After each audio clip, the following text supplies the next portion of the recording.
Registers basically क्या होते हैं और किस तरह से आपका जो डेटा है वो रजिस्टर्स में स्टोर होता है when we send the command or when we transfer the data from an input or from any other register to another register, right? तो कैसे डेटा जाएगा? तो सबसे पहली चीज है कि रजिस्टर होता क्या है। तो रजिस्टर क्या होता है? It is a group of flip flops, ठीक है। So register is a group of flip flops जहां पे हर फ्लिप फ्लॉप जो है वो कैपेबल है 1 बिट ऑफ डेटा स्टोर करने के लिए। तो अगर आपके पास एक n बिट रजिस्टर है दैट मीन्स उसके अंदर n फ्लिप फ्लॉप्स होंगे। अगर वो 8 बिट रजिस्टर है तो वो 8 फ्लिप फ्लॉप्स को मिलाकर बना होगा। अगर वो 16 बिट रजिस्टर है तो 16 फ्लिप फ्लॉप्स को मिलाकर बना होगा, ठीक है। In addition to the flip-flops, a register may have some combinational gates that perform certain data processing tasks. ठीक है? In its broadest definition, a register consists of a group of flip-flops and gates that affect their transition. अब इसमें store होती है binary information. हमारे पास बहुत सारे तरह के रजिस्टर्स हैं जो अवेलेबल होते हैं। The simple register is one that consists only of the flip-flops, no external gates. बाकी कुछ होते हैं जिसमें अलग-अलग पर्पसेस के लिए अलग-अलग गेट्स यूज होते हैं। वो आप साथ-साथ देखते जाओगे क्या होते हैं। अब पहले टाइप का जो रजिस्टर है वो है रजिस्टर विद पैरेलल लोड, ठीक है। सो ये बिल्कुल ही बेसिक रजिस्टर है। पैरेलल लोड क्यों कहते हैं इसको? 4 बिट रजिस्टर है, ठीक है। इसमें पैरेलली सारे के सारे फ्लिप फ्लॉप्स में डेटा ट्रांसफर हो जाता है। So data goes to each of the register at the same time. So register load हमारा कैसे होगा?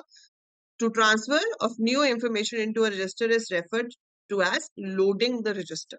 ठीक है? If all bits of the register are loaded simultaneously with a common clock pulse, we call it parallel load. ठीक है? So we say that the loading is done in parallel. तो यहाँ पे clear एक input जा रहा है हमारे पास। ये 4 flip flops बनाए हैं क्योंकि ये 4 bit का register बना रहा है। मैं छोटा कर लेती हूँ ताकि आपको पूरा दिखाई दे।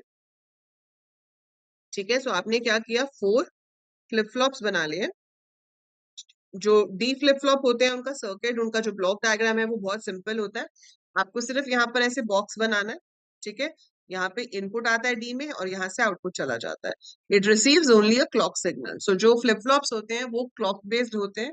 नॉर्मली हमारे positively edge triggered flip flops होते हैं कि जब rising edge of the clock होगा तो वो डेटा को ट्रांसफर करेंगे, अदरवाइज वो डेटा ट्रांसफर नहीं करते, ठीक है। तो यहाँ से एक इनपुट जा रहा है क्लियर हर इसके अंदर। अगर ये क्लियर ऑन होगा तो ये नॉट का साइन देख रहे हो आप, ये क्यों है? ताकि ये सब में 0 भेज दे और ये सारे के सारे फ्लिप फ्लॉप 0 हो जाएंगे, मतलब मेरा रजिस्टर क्लियर हो जाए।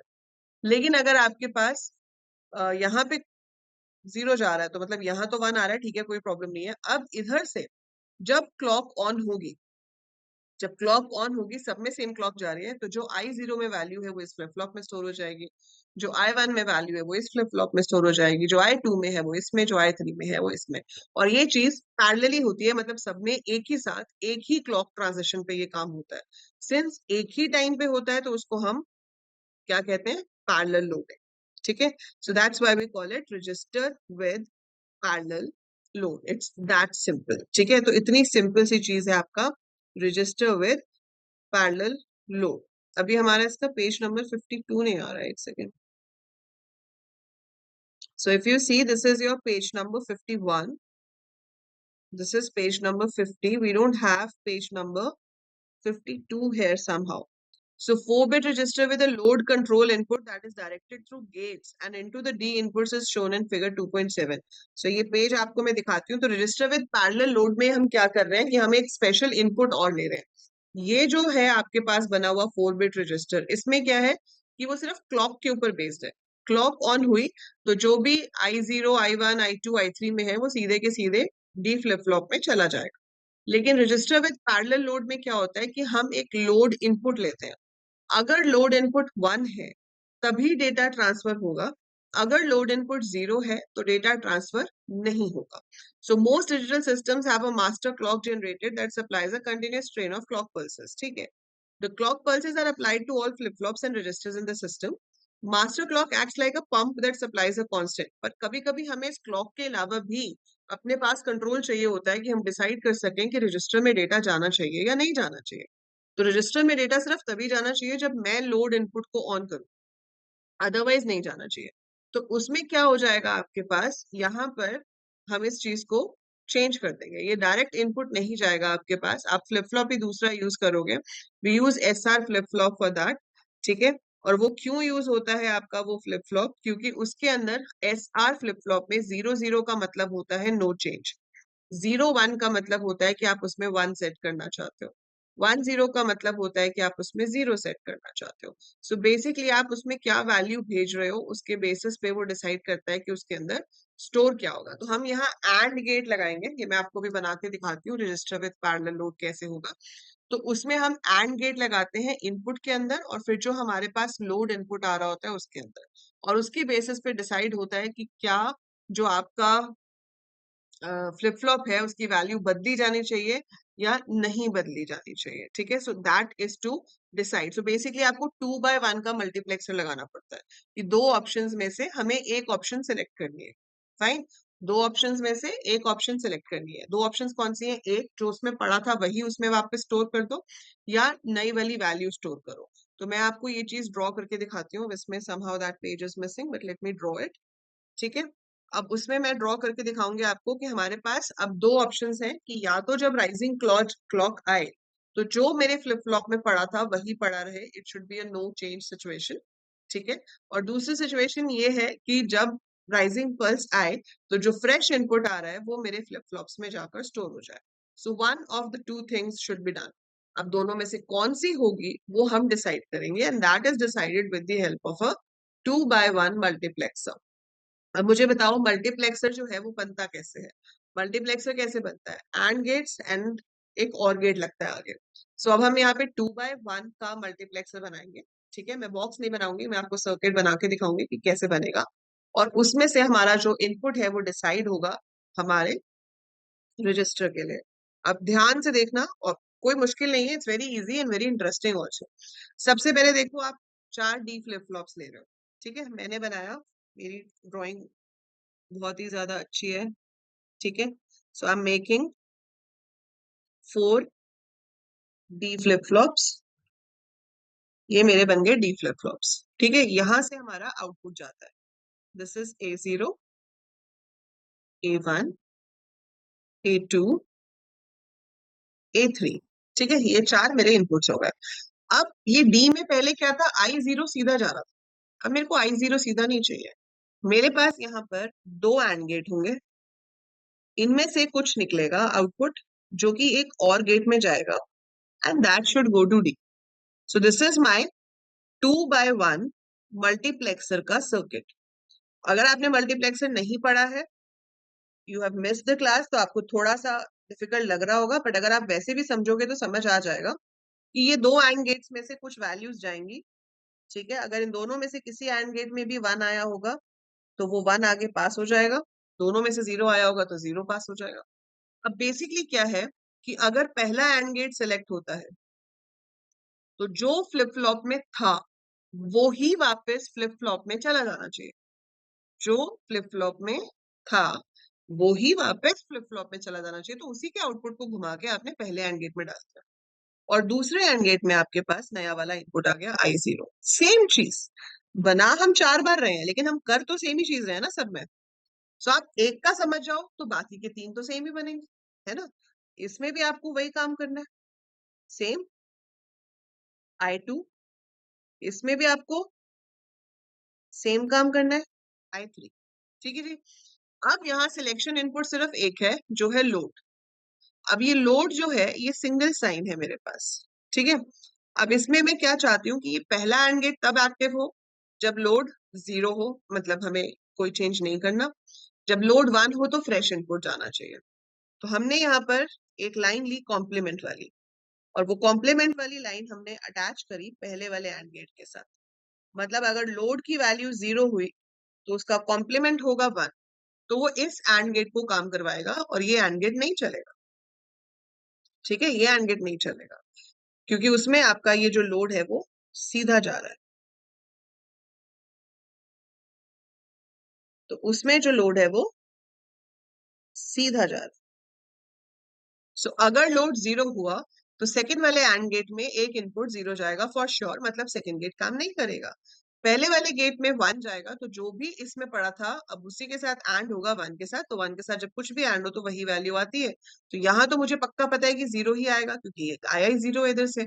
और इस एंड गेट से क्या आएगा वो डिपेंड करता है कि इसमें क्या पड़ा है। अगर इसमें 0 पड़ा है तो 0 एंड 1 विल बी 0, इसमें 1 पड़ा है तो 1 एंड 1 विल बी 1। तो जो इसमें पड़ा था वही वापस आके यहाँ पे स्टोर हो जाएगा। लेकिन अगर लोड 1 है तो पहले वाले में 0 जाएगा, मतलब पहला एंड गेट काम नहीं करेगा, उसका रिजल्ट तो फॉर श्योर 0 आएगा। इस एंड गेट में 1 जा रहा है लोड में से, और अब रिजल्ट किस पे डिपेंड करेगा, I0। अगर I0 0 है तो आगे 0 पास होगा, I0 1 है तो आगे 1 पास होगा, जो जाके आपके फ्लिप फ्लॉप पे स्टोर हो जाएगा। ठीक है, this is the basic concept. बाकी सब आपका वही चलना है। आप यहाँ से क्लॉक का सिग्नल बना दो, ये आपने बना दी क्लॉक, ये आपकी सब में जाएगी same clock. So I'm going to make same clock, and then if you have to make clear, तो ये clear आप यहाँ से ले जाकर, मतलब मेरे पास थोड़ा ज्यादा hodge podge हो गया है, but you have to make the clear symbol like this in all the flip flops, and that's it, sorted. So this is your 4-bit register with parallel load. ठीक है, तो ये क्या बना है हमारा 4-bit register with parallel load. So parallel तो transfer हो ही रहा है, लेकिन अब लोड सिर्फ तब होगा जब आपका लोड इनपुट 0 आएगा। So अगर लोड 0 है, सॉरी 1 आएगा, अगर लोड 0 है तो it will be no change, अगर 1 है तो जो फ्रेश इनपुट है वो मेरा रजिस्टर में जाकर स्टोर हो जाएगा। That's how it works. So I'll explain you once again ताकि आपको और अच्छे से क्लियर हो जाए। एक बार और बना के दिखा रहे हो, ठीक है?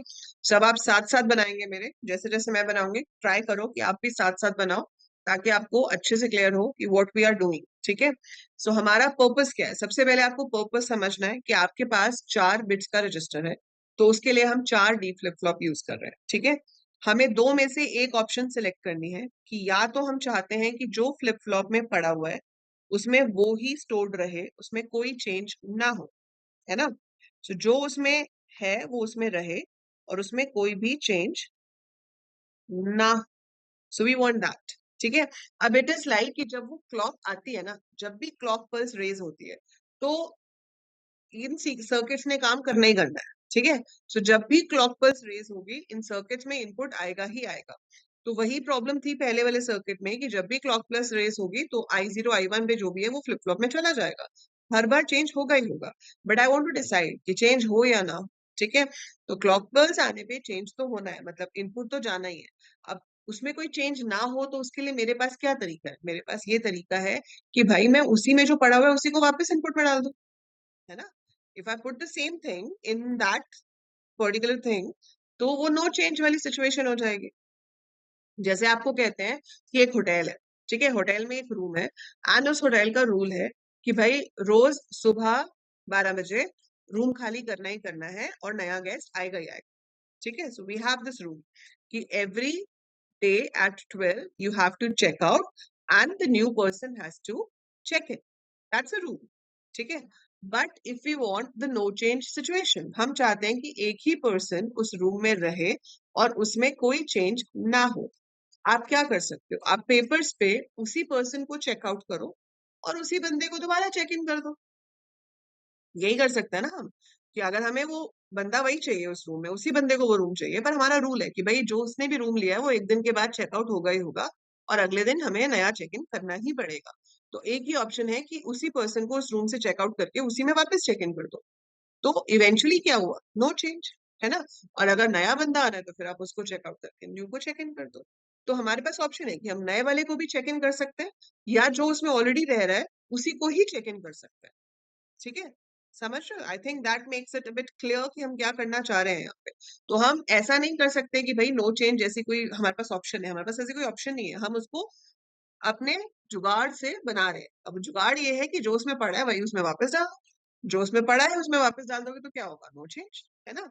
सो उसके लिए हमने क्या किया कि ये जो A0 है यहाँ पर हमें दो में से कोई एक वैल्यू सेलेक्ट करनी है।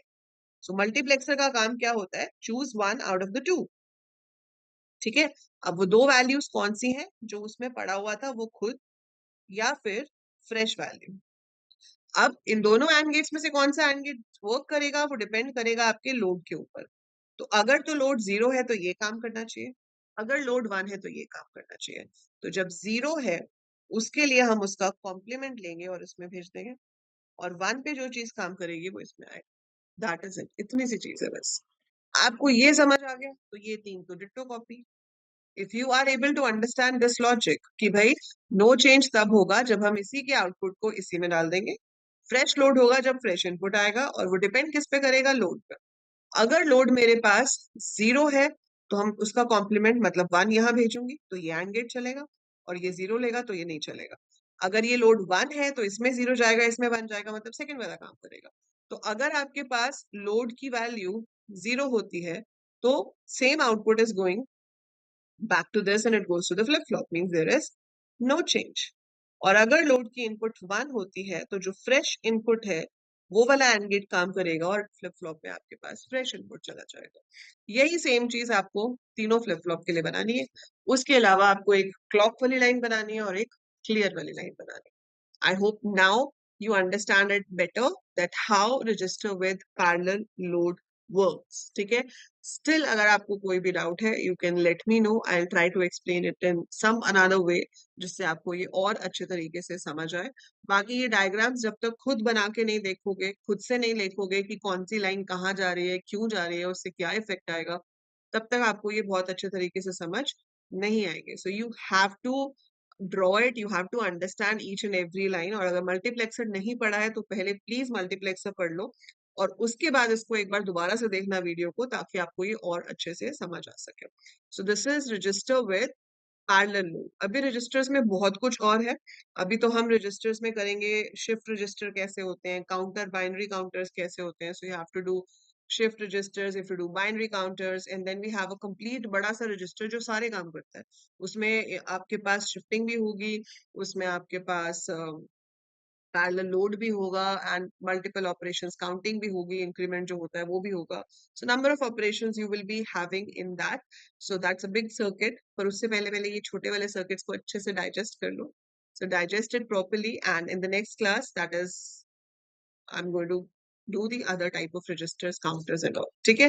So practice this and do click a picture and share with me जब आप इसको बनाओगे तो। ठीक है? So that's it about today.